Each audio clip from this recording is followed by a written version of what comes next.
My name is Cathy White. I'm going to be interviewing Rosi DeBacker, and it's the 18th day of July, 2023. Good morning, Rosi. Hi, Cathy. How are you doing? I'm well, and you? Doing fine. Good, good. So happy to have you here. Oh, thank you. Yeah, and as you know, we're going to talk a little bit about First Congregational and your memories of First Congregational and your impressions and how you think we should proceed and what we did in the past. We'll be talking for a little while, and I'm going to start with asking you what your first memories were of the church itself. Well, how welcoming the church was for all the different ages that we had. We had two children that were first and third grades, and we were welcomed into Sunday school, in the choir, in their choir, and they had a little kids choir at that point. They did. Nice. They did. Mm-hmm. Yeah. Yeah. I can't think of her name. Holloman. Susan Holloman directed the choir. Uh-huh. Yeah. How did you find the church? Oh, this is not a simple question. This goes way back. My mother and father met at Eatin College, North Carolina, and one was a Christian and one was Congregational, and those churches united. And so my parents met there and married, and then that was called the Congregational Christian Church, and then that's the church that I started in Pickaway, Ohio. And then we moved to Denver, and I joined First Plymouth, and that was in 1959. And then we came to Colorado Springs and joined Vista Grande because it was close to our home, and we didn't know about this church. And then we found out that Jim White was at this church, and Jim White had baptized my husband at First Plymouth. So, you know, and what a lovely connection. Oh, absolutely, absolutely. So here we came on down here, and it was just, we stayed here ever since, you know. Yeah, yeah. Who was the pastor when you first arrived? Jim White. Oh, he was here already. Oh, okay. That must have been a great thing to see him again and Absolutely. know that he was going to be an influence again. Yes. That's terrific. So you became a member of the church. Jim was the pastor. Were you on any committees, any groups? Did you join groups? What was going on in the church at that time? At that time, I was managing the little ones with their Sunday school and Vacation Daily Bible School and different things like that, and going to La Foret. And fortunately, they were able to go to La Foret because they got scholarships from the church. So that was wonderful. I had gone to La Foret when I was in the 9th grade, so that was a good thing. It's wonderful. That's terrific. Yeah. So you were doing Bible school, children's education. Was your husband on any committees? We were both working with the library. Oh. Yes, yes. Nice. So you've seen that library for a long time. Absolutely. Yeah. That's terrific. Yeah. And I've been I play in the flute choir, and I have for a long time. Absolutely a long time, because I remember when I started the flute choir, there was Sarah Weatherman and her daughter Amy, and there was Cathy Lindemann and her daughter Robin, and myself and our daughter Shannon. There were 3 other daughters in the flute group. Yeah. That was pretty cool. And so the girls have all grown up, gotten married, have kids of their own, but I am still a member of the flute group. I think that's wonderful. There's a lot of continuity in your family with the church. Absolutely. Yeah. Starting back with your parents. Oh, I went to Defiance College too, which is for a year, my freshman year in school, to do my liberal arts, and I had a music scholarship to go there. But that's a Congregational Christian church. Wow. I say that because that's what it was at the time. Yeah. Now it's United Church of Christ. Church, right. Yes, they joined with the Evangelical and Reformed and became the United Church of Christ. Right. Yeah. Yep. Wow. Who were your friends at that time, besides the fellow flute choir members?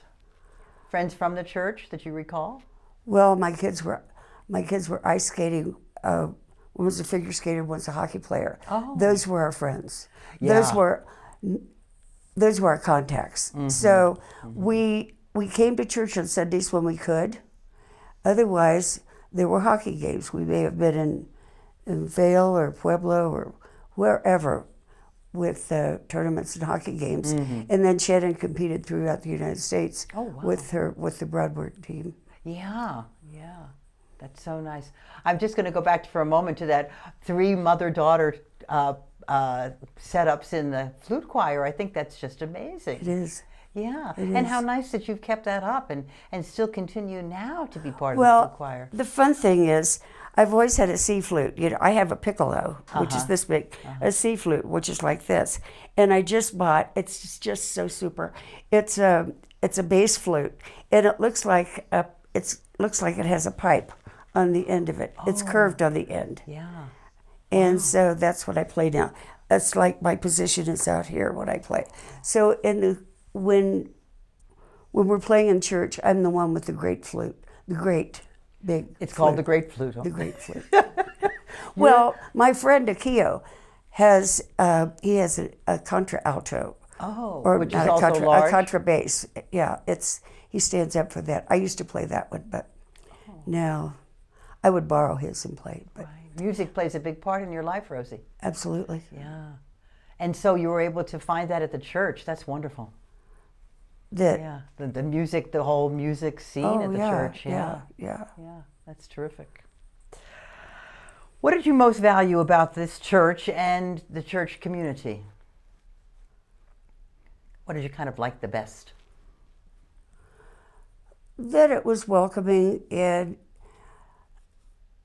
there was always something for, especially our children, to do. You know, being in the children's group, whether it was carving pumpkins or planting a garden, the Garden of Eatin. Do you remember that? Yeah, the Garden of Eatin, right? Yeah, I had forgotten about that. Yes. How clever. A lot of things, you know. Yeah. But I would say mostly to do with the children at that time. Interesting. So it was the children then that really drew you here as well as the music. Well, yes, because at the church that we were at, closer to our home, they had no allowance. They were hungry for little kids, you know. Yeah. But we couldn't wait for the little kids to stay little forever. But we had kids that needed Sunday school, and that's one reason that we came here too. And they knew about the skating situation, which, you know, people have other lives too, you know. Yeah. Well, we don't have any other life but ice time. But yes, ice and church. Yeah. Yeah. But you were able to integrate both of those things Absolutely. together. Yeah. Absolutely. I remember ushering one time, and I had to go down and be a timekeeper down at Certich Ice Rink, and then come back before church was out and usher some more. Wow. Well, you were sounds like you were very committed. Shannon was in the what do you call the angels? The mystery. Shannon was in the mystery, yes. And the mystery on Sundays, Pops on Ice was here at the time. Well, if you're a skater, you can't miss Pops on Ice. So she would get out of her costume for being in Pops on Ice, hurry over here, Cathy Lindemann was in charge of it, and get her all together with the wings and halo on, and there she was, right in line. It was super. Wonderful. Yeah, she did that quite a few years. Oh, yes. Well, that's terrific. Yeah, that integrating of church and community and skating and hockey, and it's wonderful. And the church right there at the center. Favorite memory of First Congregational? Your absolute favorite memory? Oh, I don't know a favorite memory. I mean, it's all together. You know? We would bring my mother. My mother moved to Colorado Springs, and she was in an assisted living facility here, and we would bring her every Sunday until she passed. But that was nice, wheeling her in, and people welcomed her. And there were, I just can't think of the name right now. Olinda was the the mother's name, and she was from Iowa. And she and my mother were in wheelchairs. And it used to be that we all had a group meeting in between churches, and we had a little festival of eating or afterwards. Mm-hmm. Yeah. And my mother and Olinda would sit there and just talk to each other. Like, they were just so comfortable with each other. But they were nearly the same age. Olinda was in her 90s, my mother was in her 80s at the time. What is the guy's name that plays the bass? Lee Limco? Yes, it was his mother-in-law. No, it was his His mother? his mother. Ruth? Or maybe No, her it was mother? Ruth's mother. Olinda was Ruth's mother. Yes. Oh, wow. Multi-generational memories Oh, yeah, here. yeah. You know, your mother and yourself and your husband, the children. It's great. All through the church. If you could give advice to the congregation as we move forward for the next 150 years, what would that advice be? Well, I think you've got your elevator now, and you changed the restroom around. That was funny because my mother was in a wheelchair and she couldn't get in the restroom upstairs the way it was. So Sure. they changed the door around. Yeah. That was super. Yeah. That was super. Keep on getting ministers that are interested in the people and people that are interested in the minister, and that there's a good blend. You know, joy and happiness preserve and so forth. Yeah, the joy and happiness, you sense that from the church? I do, and I hope it stays on. It hasn't always been that way, and it can be, and we know that. Any other memories about the church that you want to bring up and that you think would be helpful for this particular interview, and people who see this interview many years from now, people who see it next year when we celebrate? Other memories that you have, other thoughts you have about the church? Brooke was pregnant marching in the Pride Parade, and I was marching next to her. But that was just Brooke, the minister's wife. Yes, Benjamin's wife, Yes, Benjamin Broadbent, yes, Brooke Bell. Yeah, Yeah. yeah. And she was expecting Sophia, Marin, or? She was expecting Sophia, Uh-huh. and she was just happy. She was just happy about marching in the parade. I remember that. And you were right next to her?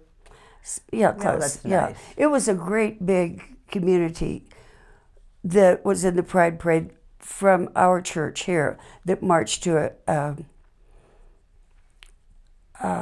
what's the name of the park? American View Beautiful?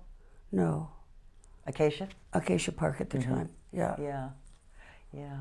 Yeah, it's nice you were part of that too. You do a good job of being part of everything that the church seems to offer. Not just the music, but also their outreach for social justice and of course their traditions, the mystery. And My husband used to always save his coins every week to give when Benjamin was the minister. He would save his coins every week to give to the offering for the animals. I don't remember what it was called. Do you remember? Anybody? so the loose change, kind of a loose change offering? Yeah, they were giving money to support buying an animal. Oh, maybe it was the Heifer Project. That's right. That's right. Yeah, where they people donate money and then Yes.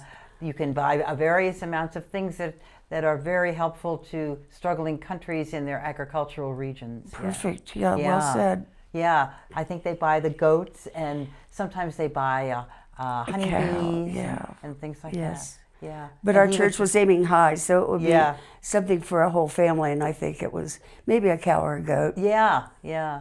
And he would contribute by the loose change Yeah, offering. That's great. he'd save his Yeah. change all week long. Yeah. Because that's what you did. You put the change into a special plate for the Heifer Project. Yeah, that's great. That's great. Anything else you want to tell me about the church? Anything you want the church to know? Any more advice for the church? I don't know of anything else. It was nice when you got the the building next door. We used to practice flute in the building next door, the dwelling house, Yeah. and that was very nice too. To be, it's nice for the flute group to be so welcomed, and it's nice. We were supported by, I believe her last name was Johnson, with music that she gave to her. She gave a funding for the flute group. Very nice. So Phyllis could buy the music. Yeah. And then that was super. But Has Phyllis always been the director that you remember? she always has been the Very director. nice. So that's a long-standing commitment for her too. Oh, Wow. sure. Yeah. Yeah. Yeah. Wonderful. Wonderful. Yeah. Okay. Okay. Anything else? Okay. Okay. Rosie, thank you so much.